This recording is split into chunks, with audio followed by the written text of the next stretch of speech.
আল্লাহ রাব্বুল আলামিন বলছেন এই সমস্ত মানুষের ভিতরে কোন ব্যক্তি বেশি প্রিয়? কে প্রিয়?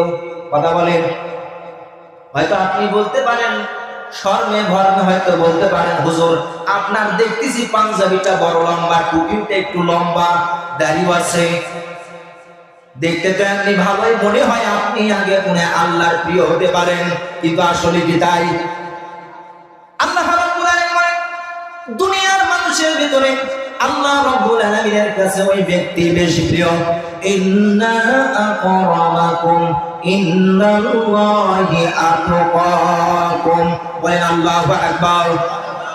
আল্লাহ রাব্বুল আলামিন বলেন, ও দুনিয়ার মানুষেরা, ওই সম্পদওয়ালারা, ও পাঞ্জাবিওয়ালা, ও টুপিওয়ালারা, ও গরিব মিসকিন, ও এতিম মানুষ, তোমরা সবাই শুনে রাখো, তোমাদের হতাশা হওয়ার কোনো কারণ নাই।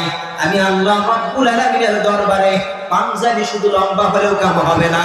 আমি আল্লাহর কাছে সবচেয়ে বেশি ওই ব্যক্তি, যে ব্যক্তি আমি আল্লাহ রাব্বুল আলামিনকে ভয় করে। বলেন সুবহানাল্লাহ।